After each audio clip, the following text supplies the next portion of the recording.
Hey guys, we're on chapter 12 of the Lemonade War. Yesterday, Jesse and Megan Moriarty went to the beach, and here we go. It says, Megan kept squealing and running backwards every time a gentle ripple of a wave came her way. What fun was that? Sure, the water was cold. It was the North Shore. It was supposed to be cold. That's why it felt so good on a hot day like this. When Jesse and Evan went to the beach, they would boogie board and body surf and skimboard and throw a screaming scrunch ball back and forth the whole time. They loved to stay in the water until their lips turned blue, and then they couldn't stop shaking anymore. Then they'd roast themselves on their towels until they were hot and sweating again, and then they'd go back in the water. Now that was a fun day at the beach. Megan liked to build sand castles and collect shells and play sand tennis and read magazines. That's all fine, thought Jessie, but not going in the water? That's just crazy. The ride home was itchy and hot. Jessie had sand in all the places where her skin rubbed together, between her toes, behind her ears, and between her cheeks. And somehow, she'd gotten sunburned on her back, even though Mrs. Moriarty had smeared sunscreen all over her. Jessie didn't have the patience for 10 questions, let alone 20. But Megan didn't get that. Jessie didn't feel like talking. She kept trying to get her to take a quiz in a teen magazine. If Evan had been there, he would have kept quiet, or maybe hummed a little. Jessie liked it when Evan hummed. As they turned into Damon Drive, Megan asked, "Are you feeling sick?" In fact, she was. For the past hour, Jessie had been imagining walking in the door and facing Evan, and she'd been feeling sicker and sicker with every mile that brought her closer to him. Okay, chapter 13, crisis management. And that means a special or extraordinary method and procedures used when a business is in danger of failing. Sucker, oh man, you were schooled. Preschool, baby. For the third time that afternoon, Scott Spencer had gotten the drop on Evan, dribbling around him and then hitting the easy layup. So the guys were giving him the business, even the ones on his own team. It was Evan, Paul, Ryan against Kevin, Toomey, Malik Lewis, and Scott. Evan wished that Scott hadn't shown up, but he had, and they needed a sixth guy for 3-on-3 since Jack had gone home to ask his mom if they could all swim in his house. So what was Evan supposed to say? Anyway, Evan was 3 times the baller handler that Scott was, and everyone knew it. So it was all in fun. But it didn't even feel like much fun to Evan. "What's up, man?" Paul asked. Evan dribbled the ball back and forth, left-handed, right-handed, and even through his legs. "Hey, it's hot," he said. "Yeah, it's hot for all of us," said Paul. "Get your game on, dude." But Evan couldn't get his moves right. He was a half step behind himself, and every time he moved, the envelope slapped against his thigh like a reprimand.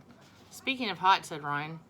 Everyone turned to look. Jack was coming up the path, running at a dog-dead pace. "Oh, please," said Paul. "Let her say yes." As soon as he was in range, Jack shouted, "She said yes!" "What's up?" asked Scott. Jack asked his mom if we could all go swimming in his pool, Kevin said. "Hey, Jack," Scott shouted. "Can I come too?" "Yeah, sure," said Jack, who stopped running toward them and was waiting for them to join him on the path. Oh, great, thought Evan. But he wasn't about to turn down a dunk in a pool just because Scott Spencer would be there. Nobody wanted to go home for suits and towels. Kevin, Malik, and Ryan were wearing basketball shorts anyways. They could swim in those. "We've got enough suits at the house," said Jack. "My mom saves all of her old ones." At the house, Evan changed into one of Jack's suits. He wrapped up his underwear and shirt inside his shorts and put the bundle of clothes on the end of Jack's bed next to all the other guys. It felt good to drop the heavy shorts with the envelope stuffed in the pocket. Then, just to be sure, he put his shoes on top of the pile of clothes. He didn't want anything to happen to that money. They played pool basketball all afternoon, even though the teams were uneven. Jack's mom brought out drinks and cookies and chips and sliced up watermelon. Every time one of them went into the house to use the bathroom, she shouted, "Dry off before you come in." but she did it in a nice way. Then, just when Evan thought the afternoon couldn't get any better, it did. Scott had gone into the house to go to the bathroom. A few minutes later, he came out dressed, his hair still dripping down his back. "I gotta go," he said, jamming his foot into his sneaker. "Did your mom call?" asked Ryan. "Nope, I just gotta go," he said. "See ya." He ran out the gate. "Great," shouted Evan. Now the teams are even.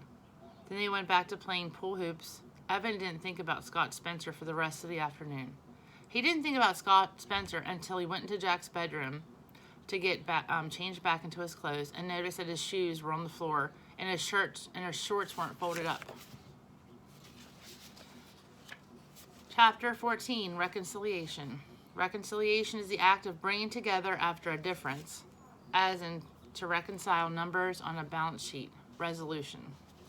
"Come on, you two," Mrs. Tresky called up the steps. "If we don't go now, there won't be any room on the grass." "We're coming," shouted Evan, sticking his head out of his room. Jesse was sitting on his bed, and he was trying to get her to go to the fireworks.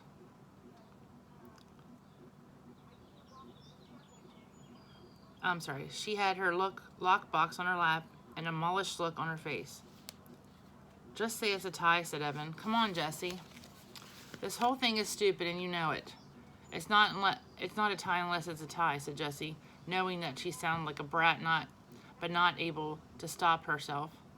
"How much did you get?" "Mom's waiting," said Evan. "Put your dumb box away and let's go to the fireworks." "How much have you got?"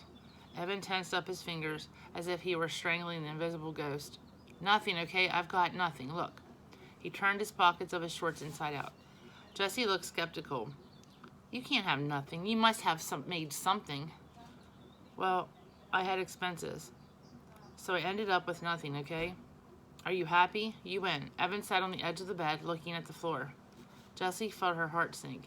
"You spent all your money on mix for your lemonade on the wheel stand, didn't you?" Didn't you spend all of it?" Evan nodded. Jessie felt like crawling under the bed and never coming out.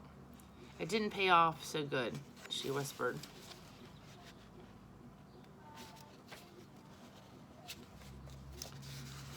"There were a few bugs in the system," he said. "That's a joke." Jessie would have loved, he thought, before the war. Now it was just all money and numbers and bad feelings. There was no room for laughing. "Oh," said Jessie, her voice the size of an ant. She stared down at the box in her lap. "I've got..." She opened the lid of the lockbox, took out the change tray, and pushed aside all the scraps of paper that she had collected and the comment card from Megan. She stared. "Wait a minute. This isn't my money." She picked up a handful of wrinkled, bunched-up bills. Evan lay down on the bed and covered his face with a pillow. Jessie counted the money quickly. $62.11? Where'd this come from? Evan looked out from under the pillow. "What? What did you say?" said Jessie. "Take that dumb pillow away. I can't understand what you're saying." She hit the side of his leg for emphasis. "It's my money," he shouted. Still, through the pillow, it was $103, but then I spent $41 on the lemonade on wheel stand, so now it's just $62. "Your money? But where's my money?" Evan pulled the pillow away from his face. His eyes were closed, his nose pointed at the ceiling. He folded his arms at his chest like a dead man. "I took it." "Well, give it back," said Jessie. This time she hit the side of his leg for real. "I can't. It's gone." He lay as still as a 3-day-old corpse. "Gone? Gone where?" Jessie was shrieking now. Never in her life had she worked so hard to earn money. Never in her life had she done more than $100 in her hand. Never in her life had she had a friend who trusted her like Megan had. "I don't know. It was in my shorts pocket, and then I played basketball with the guys, and then I went to Jack's house to swim, and I took off my shorts and borrowed a suit, and when I went back to change, the money was gone." He sat up and faced his sister. "I am really sorry. In a real war, you fight. You fight with your hands and with weapons. You fight with anything you've got because it's a matter of life and death." Jessie felt the loss of her hard-earned money like a death, and she ripped into Evan with all the power in her body. She punched him. She kicked him. She threw her lockbox at him. She wanted to tear him up into little pieces. Evan didn't try to pin her, though. It would have been easy to do. Part of him just wanted to lie on the bed and take it all, for being the one who started the whole thing by saying, "I hate you." For making Jessie feel so rotten about herself just because Evan felt rotten about himself. For taking Jessie's money and losing it to Scott, just for being so stupid. But Jessie was really going at it, as if he didn't, and if he didn't protect himself at least a little bit, he was going to end up in the emergency room, and that would upset his mom. So he kept his hands in front of his face, just enough to keep Jessie from gouging his eyes out. But never once did he try to hit her back. He was done fighting. Finally, Jessie ran out of gas. She lay down on the bed and tried to make her brain work. Her body was so worn out that her brain felt like the only part of her that could work. "One of your friends stole my money?" she asked. "I think it was Scott Spencer," said Evan. "He went upstairs to go to the bathroom, and then he came down all in a hurry, and he had to go home. After that, I went upstairs, and the money was gone." "He's such a jerk," said Jessie. "The biggest," said Evan. "If he gets next box, I'll know it was him." "It was a lot of money," said Jessie, feeling tears start to spring from her eyes and down her face. "It was," said Evan. "I couldn't believe how much when I saw it." "You're really something, you know that? Earning all that money selling lemonade." "Thanks," thought Jessie, though she couldn't say the word. "Why'd you do it, Evan?" she asked. She meant, why'd you take the money, and why'd you act so mean, and why'd you start this whole war in the first place? There were too many questions. "I was mad at you for putting the bugs in my lemonade," he said. "Well, I was mad at you for saying you wanted to pulverize me," she said. "I only did that because you were hanging out with Megan, and I felt totally left out." "Well, how do you think I felt when you wouldn't let me hang out with you and stupid Scott Spencer?" "Well, I was mad because... Jessie sat up and looked at Evan. Evan looked at the ball. "Because I don't want you in my class this year," he said. "Because I'll embarrass you," she said solemnly. "Because I'll embarrass myself," said Evan. "I never have the right answer in math, and I read slower than everyone when I read out loud, and I make mistakes all the time, and now with you in my class, it's going to be even worse. They'll all say, 'Wow, he's even dumber than his little sister.'" Evan's shoulders slumped and his head hung low. "You're not dumb," said Jessie. "I know you don't think I am," he said, "and that stinks too, that you're going to see how dumb I really am in school." "You're not dumb," Jessie said again. "You made $103.11 selling lemonade in just 5 days. Yeah, but you made $208. You see, you're my little sister, and you're twice as smart as me." Jessie shook her head. "Half of that money's Megan's. She gave it to me to give to the Animal Rescue League, and I only made $104. Evans unslumped. "Really?" Jessie nodded yes. "So you made $104 and I made $103.11, said Jessie. "So it really was a tie," said Evan. "No," said Jessie. "I won by 89 cents. "But I mean, come on," said Evan. "After all, it was practically a tie." "No," said Jessie. "It was close, but I really won." "Wow, we pretty much tied," said Evan. Jessie decided to let it go. For the first time in 4 days, she didn't care about who had more and who had less. Besides, she was waiting to see how long it took before Evan figured it out. Not long. "Holy crud," he said. "I lost Megan's money, too. $104 of her money. Oh, crud." He threw himself back on his bed and covered his face with both arms. Neither of them said anything for a long time. Finally, Jessie broke the silence. "I'm really sorry I put the bugs in your lemonade." "Thanks," said Evan. "I'm sorry I took your money and Megan's money." "We shouldn't have done this," Jessie said, waving her hand at the money on the bed. "It ruined the end of summer." "Yeah, the whole summer's been crud," said Evan.